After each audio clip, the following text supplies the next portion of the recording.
Hey, what's up, everybody? Welcome back to Understanding the Reason. I'm your host, Jerome Majette. Very excited that you guys are here. We're going to be getting back into our topic, are we living in the last days? We started this last week. We're going to keep this going a little bit deeper because there's some things that we want to look at as it relates to end-time prophecy. And we're going to dig deeper into that. But before we get into our topic today, please do me a favor, like, share, and subscribe to the channel. Also, man, I just want to thank you guys for your comments. Your comments have been awesome. I mean, they've just been really relative to our topic, and also helping me to understand that we're moving in the right direction, man, because I just want to make sure that everything that we talk about is helpful and is adding some value to you and your family, okay? Also, those of you who are interested in picking up our book, 18 years of research, man, a lot of good information in here that unpacks why would God, who is a spirit, bring us here? Why would he create human beings? And that's all in the book, right? Also, if you pick up our t-shirts, send me a selfie over on our Facebook Messenger and I will shout you out like we're going to do today. Please stick around and help me do that, okay? Please help me do that because that's my way of showing my appreciation for those of you who are supporting what we do. And if you do pick up a shirt and send me a selfie, I will certainly shout you out at the end of our videos. And again, we're going to do that today. So please, man, stick around and help me show some love, okay? Thank you so much for that in advance. So let's get into our word. Man, we've been talking about this like something feels different. I don't know about you guys, man, but I just feel like things are different. For some, after we had the solar eclipse that we just experienced, right? And I was talking about this, and in fact, if you go and look at some of my videos, we had talked about the solar eclipse and what we're going to be expecting and all of that kind of stuff, right? I believe sincerely what God said in the scriptures in Genesis chapter 1, verse 4, that he set the sun, moon, and stars in the heavens as signs and tokens and harbingers. And a harbinger is a messenger to tell you things that's going to happen. And I believe that this past April 8th, that solar eclipse that we just had was the second part of a two-part message. The first part was announcing that the Prince of Peace is coming. And then the one we just had is announcing that he has judgment in his hands, that judgment is on its way. And so ever since that total solar eclipse, I'm starting to see things really accelerate on a level that I never thought I would see in my lifetime. And I grew up in church. I grew up around the Bible and around prophecy and around end time prophecy and stuff like that. And for the first time, and this is something I want everybody to really pay attention to because we're going to talk about it, but I want you to pay attention to what's happening in Jerusalem. What's happening in Jerusalem? What's happening right now in Jerusalem? Because that's what's going to culminate in Armageddon. That's what's gonna bring the big war of all wars. That's what's gonna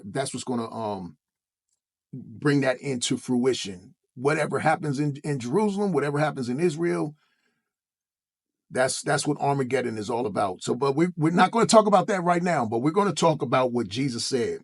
Over in Matthew chapter 24, verse 3, as Jesus was sitting on the Mount of Olives, the disciples came to him privately. Tell us, when will these things happen? When will be the sign of your coming and the end of the world or the end of the age? Right now, obviously, there was some conversation about that before they came to him privately. So he must have said something, and we'll probably at some point go back and look at what he said before. But for right now, he's addressing something that he's going to address what to look for in the last days. And why is this important to us? Because, man, if judgment is coming, right? If judgment is coming, we want to be on the right side of the judgment. I hope I hope that's you, because it's definitely me. I want to be on the right side of the judgment, right? So the only way that we can really know is if we investigate what he said about it. That way we can, compare contrast everything that's going on, and then make a judgment on what we need to do in being ready for it. Okay, so check this out. He answered them and he said, and this is Matthew chapter 24, verse 4. He answered them and said, watch out that no one deceives you. For many will come in my name, claiming I am the Messiah, and will deceive many. So as I was sharing on my last video, and again, if you haven't seen that last video, man, you definitely want to check that video out. In that video, we're talking about right now. I did a real quick Google search and found out that there's 10 up to, I think it says something about 10,000 occults, false religions, spiritual, religious stuff that's going on right now. Right now. So what he said in this verse right here in scripture is actually something that's happening. And that's in our world. That's in our time right now today. We're not even talking about over the 2000, almost 2000 years that he's been gone, right? Because it's been almost 2000 years since Jesus Christ was crucified. And so when he said that there will be a massive amount of spiritual deception going on in the world, is that true?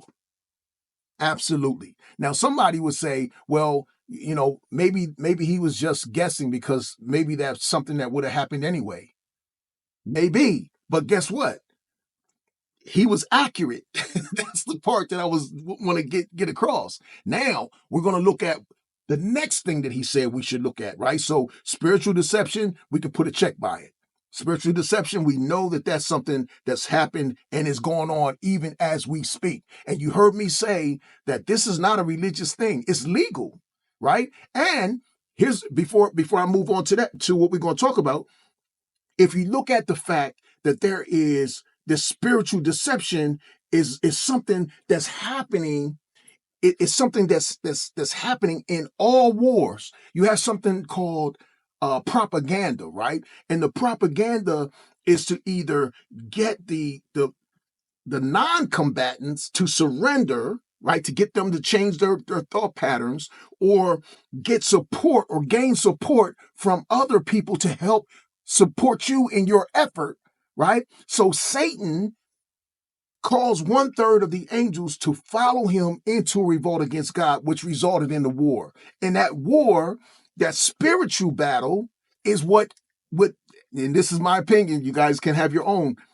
That's what made God say, let us make man and give him sovereignty over all the works of our hands. So in other words, the thing that Satan was trying to get through force, God gave it to us by choice. And not only that, but he transferred it through a law called the law of transference. That was on purpose. The reason was so that Adam, under the Adamic covenant, could literally help God or assist God in destroying Satan. So we talked about this. He had to get Satan under the law, right? He got him under the law because once Adam took that fruit, Satan went under the law. So we talked about that on one of our other videos. So you got to get that. So we got that part. I just want to get that out of the way. So now, the next thing that he said, you will hear of wars and rumors of wars, but see to it that you are not alarmed. Such things must happen, but the end is still to come.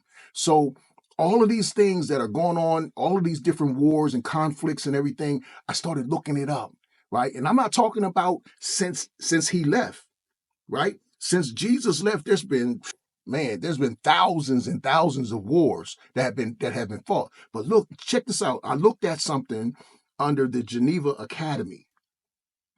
There are right now today, they're monitoring more than 110 armed conflicts right now. 110 conflicts right now today. And here's the thing, for the very first time in history, Iran attacked Israel. Well, we're going to find out what the significance of that is, because we're going to dig deeper into the prophetic, the actual prophecies, and we're going to provide the data, and we're going to give that to you guys. So please keep coming back, because we're going to really, really dig deeper into this. Because if we're living in the last days, I don't know about you, man. I want to be well prepared. I want to be well prepared, and I want to be able to share with my family, with my friends, with the people that I love. Hey man, something big is going to happen. And I keep saying it. If you've been following me, I've been saying that even after we had these solar eclipses, right? The one we just had, man, that's saying judgment is on its way. So if judgment is on its way, how is it coming? So we need to look and see what scripture is actually saying, right? So check this out. The Middle East right now, the Middle East and Africa and North Africa, more than 45 armed conflicts happening right now. So you have Israel and Palestine, right? The Palestinians going down. You've got Cyprus, you got armed conflict in Egypt, Libya, Morocco, Syria, Turkey, Yemen, and the West Sahara. You also have the Russian-Ukrainian situation going on. You also have, look, check this out. You've got all of these different 35. This is what they said. 35 non-international armed conflicts taking place right today. That is amazing. And you wouldn't even think that, because if you live in a place like I live in the United States, there's no, we don't have any armed conflicts. Our conflicts are political right now. We got political junk going on right now. This is another testament that what he said, what he prophesied is literally happening right now. So we're going to be digging deeper into it. We're going to get more information to you guys, man. And I'm telling you, we have to get ready. Something big. I believe it with all my heart. Something big is going to happen, because one thing I know and two things I know for certain. My brother used to say, my brother Moss says that all the time. One thing I know, two things for certain. God is not a liar. God is not a liar. If you don't know Jesus Christ, if you haven't made that decision to accept him, this is not a religious situation. It's legal. We don't have a religious problem, right? Satan has been very, very crafty in making this thing about religion, right? Because religion does what? It separates, it divides, right? It causes conflict between individuals. Because if I tell you your religion's wrong, right, and I boast around like mine is right, then that's we can't come together, right? We'll stay separated. But if I told you that, I got pulled over for going, 70 in a 45, 70 miles an hour in a 45, you can identify with that. Oh man, me too. And that doesn't have anything to do with what you believe religiously, right? It's legal, right? And it affects all of us. So this thing right here affects every single person. How is God, and we talked about this, again, you got to go check out these videos, man. I'm telling you, man, how is God going to deliver on his promise that he was going to destroy Satan? Well, he had to create man, and in creating man, he was able to create this construct that we live in right now, and introduce the law, divine law, into this environment. And then once Adam, surrendered, and Satan become the ruler of this world, he also inherited the curse of the law. He also inherited the curse of the law, and it's under the law that God is able to judge him for every single infraction and bring him to his end. Okay, so man, I'm excited. We got some work to do. Please come back tomorrow. We're gonna get back into it. And then also those of you who pick up a shirt, send me a selfie. All right, love you guys sincerely, man. Let's keep going. Let's keep getting it. We love you guys. Talk to you later. Peace.